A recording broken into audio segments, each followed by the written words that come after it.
My name is Arthur Spencer. I'm 72 years old, and I spent the better part of my life within the walls of St. Jude's Hospital. If you were to ask the residents of this town who Dr. Spencer is, they'd tell you, "Oh, he's a legend. He pulled my brother back from the brink." Or, "He saved my daughter when every other doctor had given up." I've heard it thousands of times. I was a hero. I was necessary. I was the man whose number was written on the first page of every household's emergency contact list. Today, my number is still in many of those phones. But it's covered in digital dust. Morning in my house always starts the same way. The hiss of an old coffee maker, the sound of the wind in the garden, and the silence. A silence so thick you feel like you could cut it with a scalpel. I sit by the window, place my phone on the table, and I wait. Not because I'm hoping for a miracle. It's just a habit, built over decades of being on call.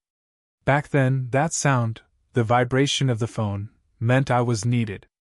It meant someone was breathing only because I was about to pick up that receiver. Now, that sound means only one of two things: it's time to pay a bill, or a bank is offering me a new credit card. You know, I remember the hands of every patient I've ever had. The hands of a mother gripping mine while I operated on her son after a crash.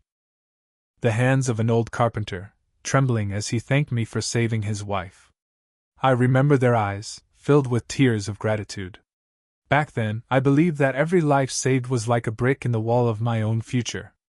I thought I was building a fortress that would protect me from loneliness in my old age. I was a fool. I wasn't building a fortress. I was building a bridge that people simply crossed to get back to their happy lives, never once looking back. When I retired, the phone didn't go silent right away. For a month or two, the calls kept coming. "Doc, what should I take for my blood pressure?" "Arthur, could you take a look at my nephew's x-ray?"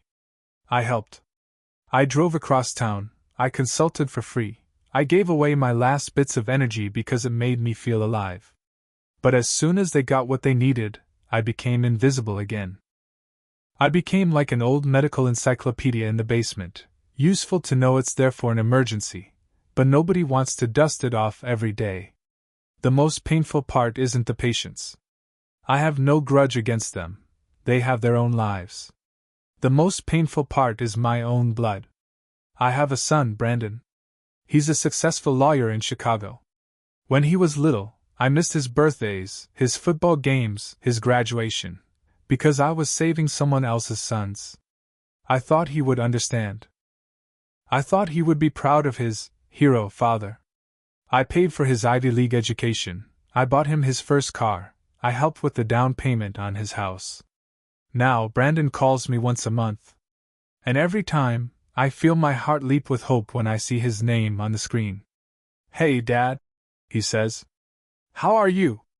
I don't even have time to tell him that my chest has been hurting for a week, or that I just want to hear about my grandkids. "Listen, Dad," he continues, "we've run into a bit of a snag with the pool renovation. Could you wire a few thousand? You're barely spending anything these days anyway. You're barely spending anything anyway." Those words hit harder than any diagnosis. He's right. I only spend air and a little bit of coffee. My life has been reduced to the bare minimum. I've become an ATM for my own son, one that happens to have a voice. I transfer the money. I do it every time.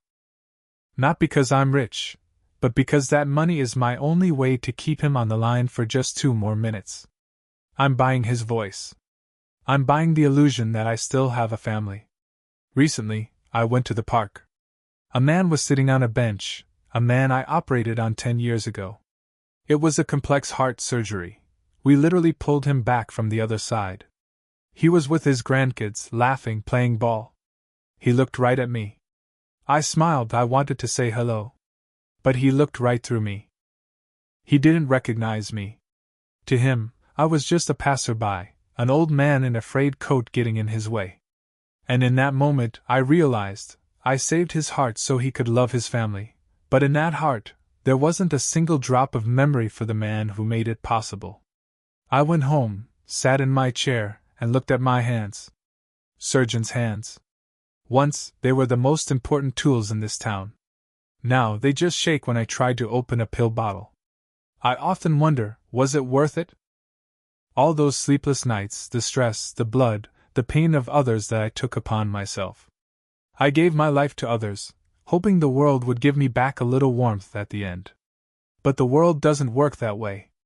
The world takes everything you can give, and when you run out of strength, it just finds a new donor. Tonight I'll sit here again. I'll turn off the TV because there's too much noise, and I want to hear the phone.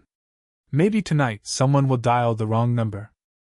Maybe someone will call just to ask how my day went. And if not, well, at least I know that somewhere out there, in this city, hundreds of hearts are beating because I once touched them. Let them not remember me. Let them call me only when they need something. I am a doctor. My job is to ease the pain. And even now, giving my last dollars to my son or swallowing the bitterness of loneliness, I continue to do it. I am healing their indifference with my love. This is the last patient I cannot abandon, my own broken life. When you finish watching this video, do me a favor. Don't write a comment about how sorry you are. Just pick up your phone. Find someone in your contact list who once helped you, or just a father, a mother, or an old teacher. And tell them, I remember you. Thank you for being there. It's the only medicine that can save a person when science becomes powerless. Because the silence at the end of a life is the heaviest sentence fate can pass. Don't let someone hear it today,